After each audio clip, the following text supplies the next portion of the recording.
자, 고린도전서 5장 1절 2절 말씀 같이 봉독하겠습니다. 너희 중에 심지어 음행이 있다 함을 들으니 그런 음행은 이방인 중에서도 없는 것이라. 누가 그 아버지의 아내를 취하였다 하는도다. 그리하고도 너희가 오히려 교만하여져서 어찌하여 통한이 여기지 아니하고 그 일 행한 자를 너희 중에서 쫓아내지 아니하였느냐. 아멘. 제가 계속 했는데 여러분들이 귀에 익으셨을 것 같아요. 말씀 나누기 전에 오늘 본문 말씀은 무슨 책이고 그건 뭡니다 이런 얘기했죠. 누가 한번 얘기해 보실래요? 고린도전서는 책은 무슨 책이고 누가 누구에게 뭐죠? 그렇죠. 바울이 고린도 교회를 향해서 쓴 편지, 사도가 교회를 향해서 쓴 편지, 하나님의 말씀으로 남아서 우리에게 전해진 편지. 오늘도 그 편지를 같이 나누도록 하겠는데요. 본문으로 정한 내용이 조금 성경에 이런 얘기가 있네 하는 내용이에요. 내용 이해되셨어요? 설마 맞아요. 설마가 사람 잡아서 고린도 교회 안에 음행하는 자가 있는데 그 음행의 구체적인 내용이 무엇인가? 아버지의 아내를 취했다. 취했다 애매한 말로 써놨죠. 아버지의 아내와 성관계를 가졌다. 어떤 구체적인 결혼을 한 건지 무엇인지는 모르겠지만 그랬다는 얘기를 하고 있어요. 이 얘기가 여기저기를 통해서 사도에게 바울에게 전해졌다는 거예요. 근데 이걸 굳이 편지로 이렇게 구체적으로 쓰는 이유는 교회가 교회 안에 그런 일이 있고 그런 사람이 있는데 그거에 대해서 말하지 않고 그냥 두고 있다는 거예요. 그것에 대해서 사도는 굉장히 당황하고 당혹하고 거의 분노에 가까운 표현을 하고 있는 걸로 보여요. 그런 얘기입니다. 자, 그런 얘기를 이해를 가지고 말씀을 나누어 보도록 할게요. 이 5장부터는요. 고린도전서 편지가 앞의 내용하고 뒤의 내용이 조금 이제 달라지는 시점인데 5장부터는 그 음행의 문제를 많이 다루고 있어요. 그래서 지금 우리가 주중에 한 장 한 장 읽어가고 있는 내용 중에 매 장마다 무슨 음행에 대한 얘기가 나온다, 성적인 방종에 대한 얘기가 나온다 이렇게 느끼셨을 거예요. 왜 그러냐면 고린도 지역이 그런 특성이 강한 지역이었기 때문에 그래요. 지금 우리가 그 교회들을 향해서 쓴 편지를 생각할 때 그 세계가 어떤 세계인지 잘 모르잖아요. 그러나 우리가 마음속에 그려볼 때 여러 책들과 자료들을 통해서 전하는 바는 고린도 교회가 있었던 고린도라는 지역은 그 지역 자체의 문화가 음란하고 음행이 일상화된 그런 곳이었다. 사람들이 생각하기에 그게 어떤 사회가 그러기 시작하면 나라가 망하는 징조다 이런 얘기도 하지요. 근데 또 다른 한편으로는 보통 사람들의 생각으로는 이거는 정말 이럴 수 있는가? 오늘 말씀에 나온 얘기 아버지의 아내를 취했다 이 얘기가 어떻게 그럴 수 있지? 하는 생각이 보편적인 생각인데 이런 일들이 아주 흔하지는 않아도 가끔씩 생기는 그런 사회, 그런 시대가 있다는 걸 우리가 생각할 필요가 있어요. 어디에선가는 어떤 시대에선가는 우리가 지금 상상도 하지 못할 일들이 자연스러운 일로 있을 수 있었다. 고린도가 그런 곳이었고 그러면 그 지역 안에 있는 교회는 그 영향을 받았을까요? 안 받았을까요? 이 내용을 보니까 그 영향을 받은 것 같아요. 그죠? 음행의 죄가 만연하고 그렇게 살아가는 게 일상적인 분위기의 사회 안에서 교회라 할지라도 하나님을 믿고 예수님을 그리스도로 믿는 사람들이 모인 공동체라 할지라도 그 땅, 그 세상에서 살아가고 있다 보니 그 영향이 있는 거예요. 고린도 교회를 전부 다 그런 사람들이다 이렇게 말할 수는 없죠. 그러나 사회가 그렇다 보니까 교회 안에도 그런 영향을 받는 사람들이 있었다. 근데 이 일은 너무나 놀라운 일이에요. 바울이 뭐라고 말할 정도로요? 이런 일은 이방인들도 하지 않는 일이다 라고 말할 정도로 진짜 깜짝 놀라고 막 화가 막 나고 분노를 터뜨릴 만한 그런 일로 기록을 하고 있는 겁니다. 이게 남 얘기일까 하는 생각을 해보게 됩니다. 교회 안에서 꼭 뭐 우리 교회 생각할 것 없이 마음 편하게 어떤 교회에선가는 세상에서 사회에서 사람들도 손가락질하고 나쁘다고 말할 만한 일들을 하는 사람이 교회 안에 있을 수 있다. 그런 일들이 흔하게 일어난다. 이런 현실은 우리가 인정할 필요가 있어요. 그걸 우리 교회도? 라고 질문을 해보면 좀 부담스럽고 불편할 수 있죠. 그러나 그게 일반적으로 나타나는 현상이라면 우리 교회도 크게 다르지 않을 수 있다. 이런 생각할 수 있죠. 그 정도 생각 가지면서 말씀을 나눠볼게요. 자, 오늘 말씀의 제목을 제가 왜 죄와 동행하는 신앙이라고 정했을까요? 여러분, 죄하고 신앙하고 어떻게 어울리는 말이에요? 신앙생활하는 성도가 죄와 동행한다. 이 말이 이런 표현 들어보셨어요? 하나님과 동행하는 신앙, 뭐 이래야 맞는 거 아니에요? 근데 가만히 생각해 보면 내가 살아가고 있는 내 모습도 내가 죄 짓지 않고 완전하게 살아갈 수 있다? 자신할 수 없고, 다른 사람들의 모습을 볼 때 우리가 쉽게 판단할 수는 없지만 다른 사람들도 그렇지 않을까? 뭐 이런 생각을 가지고 생각해 보면 믿는 사람도 성도도 죄와 함께 죄를 지으면서 그러나 믿음을 지키려고 애쓰면서 살아가지 않겠나 하는 생각을 해본 거예요. 성도인데 믿음을 가졌는데 그렇다고 해서 우리가 완전하냐 질문을 했을 때 그렇지는 아직 못한 것 같다. 그것을 향해서 나아가고 그것을 향해서 노력하고 기도하고 그런 은혜 주시기를 구하기는 하지만 우리가 완전하지는 못하다. 그러면 우리도 역시 죄와 동행하고 있는 거 아닌가? 이런 생각을 하면서 제목을 적어본 거예요. 기독교인이라면 느낄 수밖에 없는 삶의 모순인 것 같아요. 나는 믿음을 가지려고 믿음으로 살려고 애쓰지만 그럼에도 불구하고 그게 내 마음과 생각처럼 안 돼요. 내 아내를, 내 남편을, 내 자녀를 사랑하고 세계에서 가장 좋은 아빠, 가장 좋은 엄마, 가장 좋은 남편, 아내가 되고 싶지만 그게 마음처럼 그냥 그런 마음만 있다고 되는 건 아니듯이 말이죠.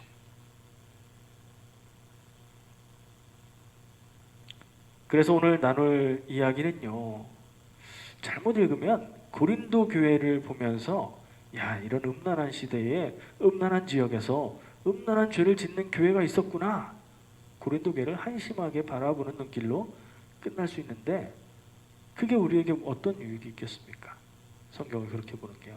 저는 이 고린도 교회에서 이런 죄를 지은 사람을 바라보면서 생각하면서 우리 안에 있는 모습, 내 안에 있는 죄를 발견하는 시간이 되면 좋겠다, 그런 생각을 합니다.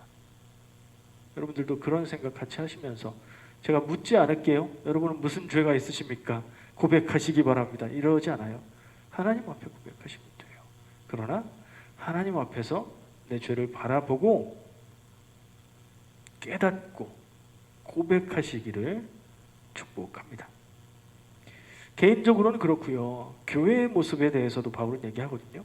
그 생각을 할 때 우리 교회도 이 일을 마음에 담아두고 우리 모든 성도들이 이런 일이 있을 때 어떻게 해야 될까 하는 고민과 묵상과 생각이 있어야 될 것 같아요. 그러니까 안 좋은 예를 통해서 배울 수 있는 거죠. 배우고 나면 우리는 그런 일을 만났을 때 그러지 않을 수 있는 거니까 좋은 일 아닐까요? 이런 생각이 들 수도 있어요. 지금 바울이 편지에서 구체적으로 언급한 죄 지은 사람이 있는데 그 사람의 죄는 뭐라고 해야 될지 율법이 말하기를 분명한 죄예요. 여러 군데의 율법에서 이 똑같은 내용을 아버지의 아내를 취하는 자는 저주를 받을 것이다, 뭐 이런 내용들이 기록이 돼 있어요. 하나님의 말씀에 딱 율법으로 기록되어 있으니 이거는 빼도 박도 할 수 없는 죄다. 근데 굳이 그렇게 강조하지 않아도 그런 하나님의 기준 없는 세상 사람들이 봐도 아버지의 아내를 취했다, 이거는 깜짝 놀랄 일이죠. 사람이야? 이런 얘기가 나올 수 있는 그런 모습이라는 생각을 해요. 근데 바울은 이 일을 향해서 어떻게 해야 된다고 얘기했죠? 2절 말씀에 나와요. 눈으로 한번 찾아보시면 2절 말씀에 바울은 어찌하여 통한이 여기지 아니하고 그 일을 행한 자를 너희 중에서 쫓아내지 아니하느냐. 그러니까 그 일, 계속 얘기하니까 좀 그런데 하여튼 그 일을 범한 사람을 너희 교회 공동체 고린도 교회에서 내보내야 된다. 격리, 차단, 추방해야 된다라고 말하고 있는 거예요. 와, 이렇게 말할 정도로 바울은 이 일을 심각하게 보고 있는 거예요. 왜냐하면 예수님은 어떻게 하라고 하셨을까요? 이런 일이 있을 때. 예수님은 비슷한 일들이 나와요. 그리고 이런 경우에 해당하는 말씀도 하셨고요. 사람들이 예수님 앞에 음행하다가 현장에서 걸린, 그러니까 남편이 아닌 남자와 성관계를 하다가 딱 걸린 여인을 예수님 앞에 데리고 나옵니다. 그리고 예수님께 이 여인을 어떻게 합니까? 묻습니다. 율법에 의하면 돌로 쳐 죽여야 되는 사형에 해당하는 죄입니다. 예수님은 어떻게 하셨죠? 우리 다 아는 얘기잖아요. 땅바닥에 뭐 글을 쓰시면서 뭔지 모르지만 말씀을 하십니다. 죄 없는 자가 돌로 쳐라. 사람들의 죄는 고만고만합니다. 죄가 다 없지 않습니다. 율법을 기준으로 봤을 때에 다 죄가 있어요. 사람들이 떠나갔습니다. 예수님은 그 여인을 향해서 말씀하십니다. 사람들이 어디 있느냐? 다 없습니다. 나도 너를 정죄하지 않는다. 그러니까 예수님이 그 여인을 향해서 내가 너의 죄를 물어서 너를 벌하지 않겠다. 평안히 돌아가라는 얘기죠. 그리고 그 여인에게 마지막으로 말씀하십니다. 다시는 죄를 짓지 말라. 무슨 일이 일어난 거죠? 율법에 의하면 죽는 벌을 받아 마땅한 여인에게, 변명의 여지가 없는 사람에게 그에게 굳이 정죄하지 않으시고 다시는 그 죄를 짓지 말라 라고 말씀해 주시는 거예요. 하나님의 권위로 그 여인을 용서하시고 그 여인에게 새로운 기회를 주시는 거죠. 한 영혼을 벌하고 죽이는 것을 행하신 게 아니라 그 영혼에 새로운 기회를 주시고 다시 살 수 있는 기회, 다시 아름답게 잘 살 수 있는 기회를 주신 거죠. 예수님의 마음은 어떤 마음일까요? 영혼을 사랑하시는 마음이에요. 바울은 좀 강팍한가요? 그냥 내쫓아버려야 된다고 얘기하네요. 그만큼 바울에게는 충격적인 이야기였을 것 같아요. 예수님은 이 경우에 딱 적용할 수 있는 말씀을 주고 계십니다. 마태복음 말씀이에요. 화면에 준비를 안 했고요. 한번 찾아보시면 좋을 것 같아요.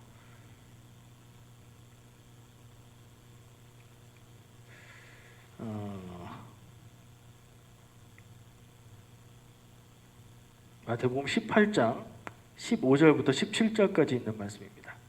마태복음 18장 15절부터 17절. 찾으신 분들은 함께 읽으시고요. 못 찾으신 분들은 잘 들으세요. 예수님의 말씀입니다. 같이 읽겠습니다. 내 형제가 죄를 범하거든 가서 너와 그 사람과만 상대하여 권고하라. 만일 들으면 네가 내 형제를 얻은 것이요. 만일 듣지 않거든 한두 사람을 데리고 가서 두세 증인의 입으로 말마다 확증하게 하라.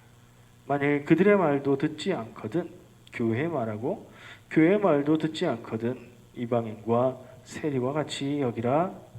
아멘. 예수님도 결론은 권면하고 말을 하고 돌이키라고 요청해라. 그런데 그래도 듣지 않으면 죄인과 이방인과 세리와 같이 여기라. 그를 그대로 두어라. 그리고 관계를 맺지 말아라 라고 얘기하시네요. 결론은 같은데 바울은 이 중간에 한 번, 두 번, 세 번 권면하는 이 내용을 건너뛰었나 봐요. 생략한 것 같기도 하고 너무 큰 죄라 그냥 한 방의 결론으로 가버린 것 같다는 생각도 들어요. 역시 예수님은 영혼을 사랑하십니다. 바울은요? 바울도 영혼을 사랑하는 뜨거운 마음을 가진 사람이에요. 예수님의 이 말씀을 그냥 마음속에 두고 다 아니까 그냥 결론을 말한 거라고 생각하는 게 나을 것 같아요. 자, 본문 말씀을 다시 한번 기억해 볼게요. 그 내용에 대해서는 더 얘기할 부분이 없는데 한 가지 표현이 조금 특이한 부분이 있어요. 구체적인 죄의 내용이었던 아버지의 아내를 취했다. 이 표현 좀 어색하지 않으세요? 아버지의 아내가 누구예요? 보통은 아버지의 아내면 엄마잖아요. 아들이 어머니를 취했다. 이건 욕 나올 뻔했어요. 나쁘잖아요. 근데 다행인 건 이 표현이 여기서 이렇게 튀는 이유는 아버지의 아내가 나의 엄마가 아닌 경우를 얘기하는 것 같아요. 어떤 경우가 그런 경우가 있죠? 나를 낳아준 어머니는 따로 있고 아버지가 또 다른 아내를 데리고 있는 경우죠. 성경에서 볼 때 합법적인, 그러니까 성경에서 고대에는 일부 다처가 허용이 됐기 때문에 합법적인 경우라면 아내라고 했고요. 합법적이지 않은 경우, 율법이 인정하지 않는 경우라면 첩이라고 표현을 했어요. 성경에 나오는 첩이라는 표현을 한국 사람들의 정서만 생각하면 조금 헷갈릴 수 있어요. 다시 말씀드리면 법이 허용하는, 율법이 허용하는 합법적인 아내 한 명이 될 수도 있고 여러 명이 될 수도 있어요. 그러면 아내고요. 그런 관계가 아닌 아내를 얻었다? 그러면 첩이라고 말을 해요. 그리고 그것도 넘어서는 경우가 있는데 그런 때는 기생이라든가 그런 단어로 번역되는 말로 표현을 합니다. 그러니까 제가 볼 때는 이 말씀에서 얘기하고 있는 사건에 이 죄인이 취한 사람은 아버지의 아내지만 내 엄마는 아닌 사람이라고 생각이 돼요. 다행이에요. 저는 그렇게 생각하면서 마음을 쓸어내리게 됐어요. 근데 성경에 왜 이런 얘기가 나오냐? 이 신약 시대에 고린도의 죄 많은 시대? 아니요. 성경의 구약 시대에도 그런 얘기들이 있어요. 기억나세요? 어머니 뻘인 사람을 취하거나 취하려고 했다가 죽는 일들이 저는 두 가지가 기억납니다. 간단하게 소개해 볼게요. 야곱의 아들, 야곱 나오면 성경 어딜까요? 창세기예요, 창세기. 야곱의 아들, 첫째 아들 이름 르우벤입니다. 르우벤. 야곱은 아내가 4명이었어요. 그래서 엄마가, 그러니까 아버지의 아내지만 엄마가 아닌 사람이 있을 수 있는 거죠. 야곱의 첫째 아들 르우벤이 아버지의 아내인 빌하와 관계를 가진 내용이 나옵니다. 어디 나올까요? 창세기 35장 22절 말씀에 나옵니다. 그 일로 어떻게 됐어요? 르우벤이 그냥 벼락 맞아서 그냥 죽어버렸을까요? 그렇지는 않았고요. 다행히. 근데 역대하 5장 말씀에 보면 르우벤이 그 이유로 해서 야곱의 첫째 아들이지만 장자의 자리를 빼앗겼다라고 얘기를 합니다. 이 이스라엘 사람들은 장자의 자리가 굉장히 중요하고 아버지가 이 장자를 축복할 때에 실제적으로 재산을 장자에게는 2몫을 줍니다. 근데 르우벤은 이 일 때문에 그 자격을 잃었어요. 둘째, 셋째도 있는데 그 형제들은 자기 여동생이 강간당했던 사건에 복수를 하면서 손에 피를 묻히고 거칠게 폭력적으로 살았기에 또 그 자격을 잃었다. 이렇게 표현이 됩니다. 그럼 그 장자의 권위는 어디로 갔느냐? 이게 좀 복잡한데 우리가 잘 아는 사람한테 갔어요. 야곱의 아들 중에 제일 유명한 요셉. 성경이 그렇게 말하고 있어요. 근데 또 다른 부분이 있는데 요셉에게 이 야곱은 2몫의 축복을 주었고 요셉의 2아들, 자기의 손자를 양자로 삼아서 그 둘을 한 지파로 삼았거든요. 그러니까 야곱은 요셉을 사랑했고 요셉을 장자로 인정한 거예요. 11째 아들인 요셉을 그렇게 했는데 다윗이 태어났고 예수님이 태어난 가문은 어디예요? 유다 가문이에요. 넷째입니다. 아까 첫째 탈락, 둘째 탈락, 셋째 탈락했죠. 그리고 유다가 하나님의 뜻 안에서 장자의 대를 이어가는 역사를 보여줘요. 이게 어떻게 된 거냐? 야곱과 하나님의 뜻이 좀 다르게 보이는 것 같아요. 그러니까 창세기를 볼 때는 요셉이 주인공인 것처럼 나왔는데 뒤에 내용을 읽어보면 그 내용들이 유다를 통해서 다윗 가문으로 예수님의 집안으로 이어지는 것을 볼 수 있는데 그 얘기 중에 그 르우벤이 자기 아버지의 또 다른 아내였던 빌하와 관계를 가짐으로 인해서 장자의 자리를 잃었다. 끝이 어때요? 부정적이죠. 벌 받은 그런 내용이 기록이 되어 있고요. 또 한 명은 누굴까요?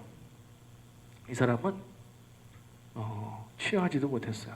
취하려고 했다가 죽어버렸습니다. 솔로몬하고 관계된 사람인데요. 솔로몬은 누구의 아들이에요? 다윗 왕의 아들이죠. 솔로몬에게는 수많은 형제들이 있었어요. 다윗 왕이 결혼을 많이 했어요. 아들도 많았어요. 그 많은 아들들이 왕위 다툼을 했고 반란도 일으키고 죽기도 하고 그랬어요. 솔로몬이 왕이 될 때쯤 아도니아라는 왕자가 자기가 상황을 보니까 다윗 왕 아버지가 죽을 때가 다 됐고 나한테 분위기가 쏠리는 것 같고 그래서 주요한 사람들 제사장 선지자 이런 사람들을 모아서 자기가 왕이라고 선포합니다. 혼자서요.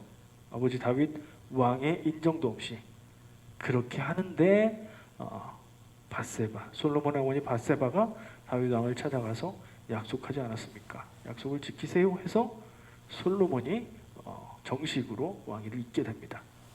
자, 내가 왕이다 반란을 일으켰던 형 아도니아 솔로몬이 정식으로 왕위를 승계하게 되면 사극 많이 봐서 아시죠? 어떤 일이 일어납니까? 피바람이 불어야 되죠. 아도니아는 죽을 수밖에 없는 사람이에요. 근데 솔로몬은 아도니아를 죽이지 않아요.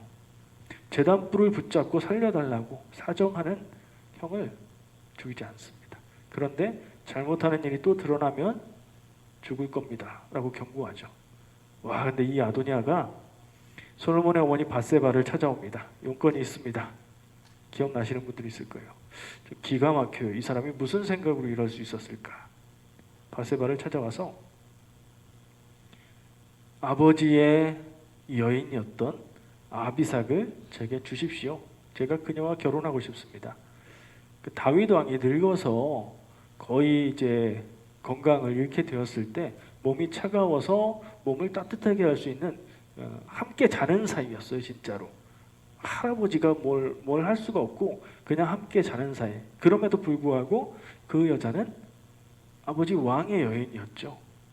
근데 이 지금 아도니아는 왕의 선왕의 아버지의 여인을 내가 결혼할 수 있도록 나의 아내로 달라고 밧세바에게 요청했고요. 밧세바는 그래 그럼 내가 솔로몬 왕에게 가서 얘기해 줄게. 왕에게 가서 얘기합니다. 어떻게 됐을까요? 제가 결론 얘기했잖아요. 죽어버렸어요. 왕이 되는 과정에서도 죽을 위기를 넘겼는데 정신 못 차리고 와 상황이 있겠죠. 상황이 있겠는데 이거는 상황 판단을 정말 잘못하고 자기 욕심을 따라서 행하다가 죽은 거예요. 아버지의 아내라고 할 수 있는 사람을 탐하다가 죽음을 맞게 된 아도니아의 얘기도 발견할 수 있어요. 성경에 율법이 있죠. 하나님의 명령으로 나와 있는 법이에요. 기가 막힌 법들도 많이 있어요. 뭐 이런 걸 법으로 주시나? 근데 왜 그러셨을까요? 그런 잘못들을 하고 그런 죄를 짓기 때문에 그 율법들을 주신 거예요. 율법에 아버지의 아내를 범하는 자는 저주를 받는다. 왜 있을까요? 그런 일을 하는 사람들이 있기 때문에 그래요. 사람의 죄와 악함을 보게 돼요. 물론 우리는 다 착한 사람들입니다. 가끔씩 거짓말하고 작은 거 속이고 이래서 그것 때문에 막 괴로워하고 하나님 앞에 죄 지었어요. 이래요. 그렇죠? 막 큰 나쁜 일을 하고 큰 사기를 치고 마음 편하게 내가 큰 이익을 얻게 됐다. 이러는 분들은 안 계세요. 우린 다 그래요. 제가 볼 때 그렇습니다. 그럼에도 불구하고 하나님은 율법을 통해서 죄짓지 말라는 말씀을 주셨고 오늘 본문 말씀에 나온 깜짝 놀랄 만한 죄를 지었다고 보여지는 이 사람 그리고 작은 잘못에 떨고 두려워하는 우리 질적인 차이, 양적인 차이가 있는데 하나님 앞에서는 어떨까요? 하나님은 어떻게 보실까요? 야, 쟤는 죽어 마땅한 죄고 너는 죄는 죄인데 작잖아. 봐줄게. 이러실까요? 아니면 죄는 다 똑같아, 다 죽어버려, 이러실까요? 우리가 하나님의 마음은 감히 알 수 없어요. 그러나 하나님 앞에서 죄는 다 죄가 아닐까 하는 생각을 하게 돼요. 예수님은 말씀을 통해서 우리에게 마음으로 짓는 죄조차 죄다, 행함으로 짓는 죄와 다르지 않다라고 말씀하셨어요. 음욕을 품으면 이미 음행한 것이고 미워하면 이미 살인한 것이라고 말씀하셨어요. 우리를 향해서 죄책감에 시달리라고 주신 말씀이 아니라 마음으로 짓는 죄도 우리가 두렵게 여기고 죄를 멀리하려고 애쓰고 노력하고 그렇게 살라는 말씀인 줄 믿습니다.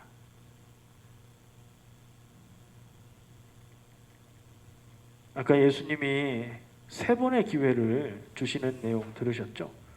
죄 지은 사람, 잘못한 사람이 있으면 은밀하게 다른 사람에게 알리지 말고 1대1로 먼저 얘기를 해보고, 그 말을 안 들으면 함께 몇 명이 같이 가고, 두어 명이라고 했는데 이 이스라엘 사람들의 문화에서는 2명 이상이면 법적인 효력을 갖는 증인이 돼요. 그래서 언급할 때 2명 이렇게 언급을 하는 거예요. 같이 가서 공식적으로 너가 잘못했다고 얘기하고 잘못을 인정하고 변화하라고 요구하라는 거예요. 그래도 안 들으면 교회에서 공식적으로 그 일에 대해서 다루고 그에게 죄를 인정하고 돌이키라고 권하라는 거예요. 이건 뭐죠? 사람을 압박하는 건가요? 아니면 삼심제도인가요? 그런 뜻도 있겠지만 3번의 기회를 주시는 거예요. 우리가 죄 짓고 살 때, 죄인 줄 모르고 죄를 범하고 살 때, 죄의 길로 하루하루 죄를 쌓아가면서 살아갈 때 하나님은 우리에게 여러 가지 일들을 통해서 기회를 주실 거예요. 스스로 깨닫게 하시고, 누군가의 말을 통해서 알게 하시고, 말씀을 듣다가 생각나게 하시고 그럴 거예요. 그럼 어떻게 해야 돼요? 아, 찔리네 하고선 아니야 이런 생각할 게 아니라 마음에 그런 찔림이 있을 때 그때 바로 돌이키는 것이 우리의 마땅한 자세가 아닌가. 제가 여러분들의 구체적인 죄를 알지 못하기에 얘기를 할 수 없습니다. 근데 여러분 자신은 아시겠죠. 죄 없는 사람은 없을 것이고, 지금 생각나는, 지금 여러분이 마음속에 떠올리는 그것이 하나님 앞에 해결해야 될 죄가 아닐까요?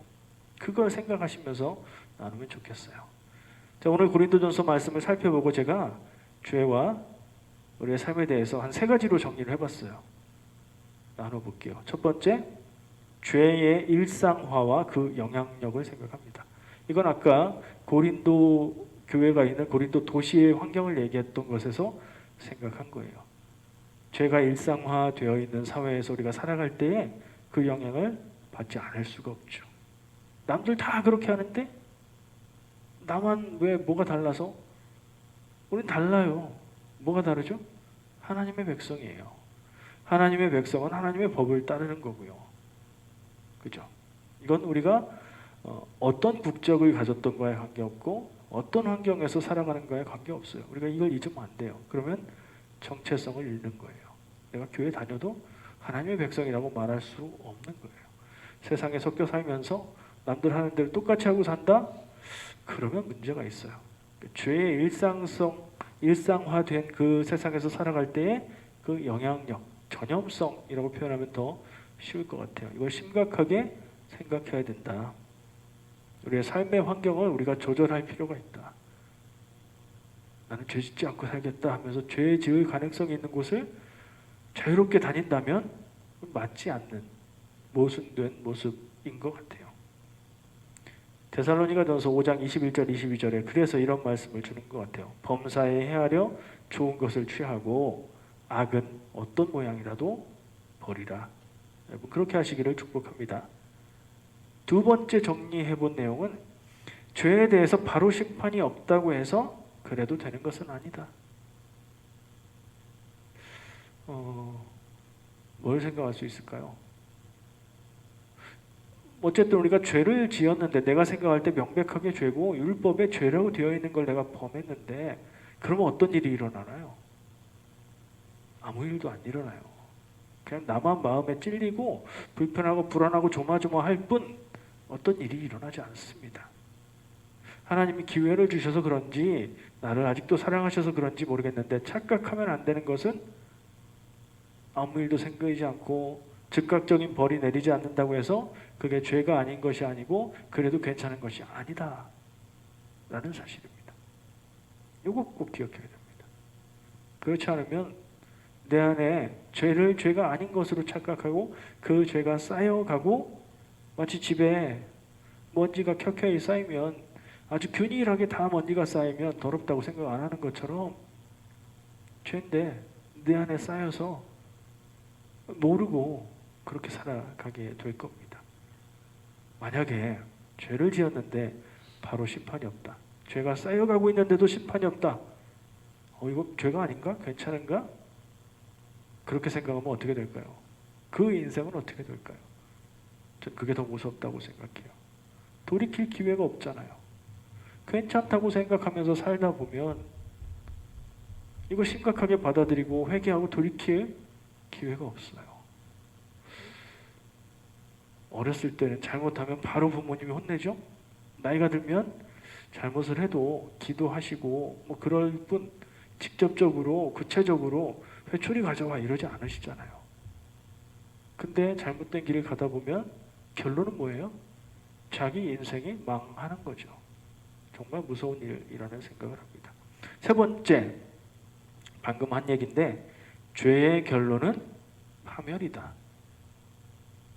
죄의 결론은 어떤 경우이든 간에 망하는 거다. 이건 당연한 말이죠.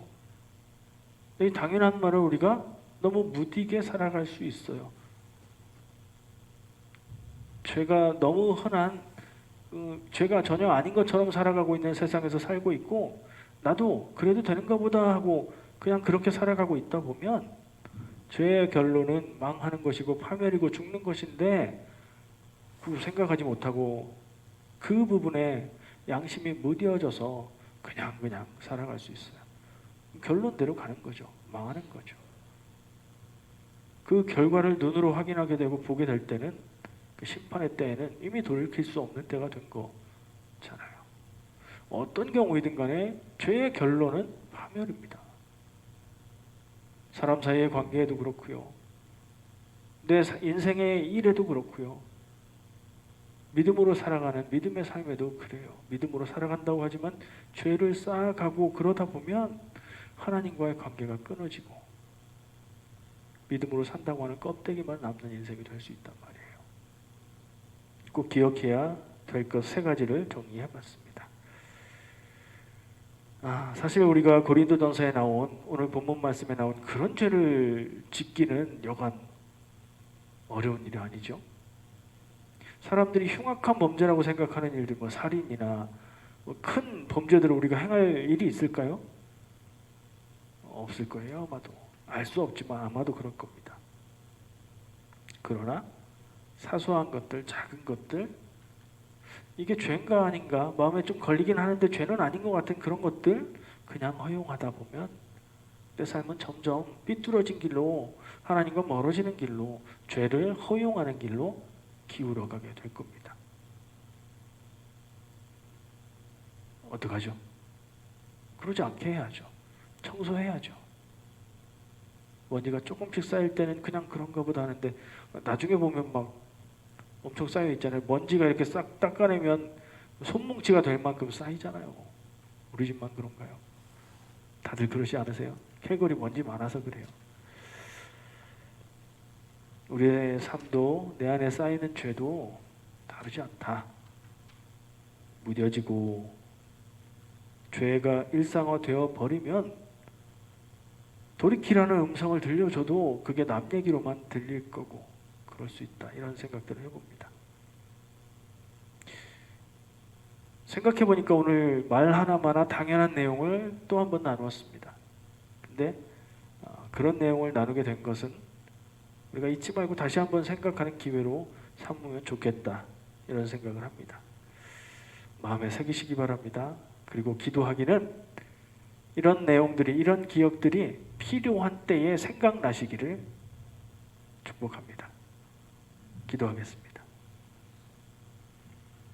주님 감사합니다. 오늘도 말씀을 통해서 우리의 모습을 바라봅니다. 말씀의 거울에 비추어 내 모습이 하나님 앞에 어떤지 생각합니다. 주님, 눈을 크게 뜨고 깨끗한 눈으로 나를 바라볼 수 있는 거울이 내게 있기를 원합니다. 하나님의 말씀을 읽고 묵상하고 깨닫고 그것으로 나를 비추어 주님 앞에 설 수 있는 우리가 되게 하시고, 우리의 능력으로 우리를 깨끗하게 하기 어렵습니다. 그것을 고백하오니 주의 은혜로 주님 주시는 능력으로 그렇게 나아갈 수 있도록 인도하여 주시옵소서. 예수님의 이름으로 기도합니다. 아멘.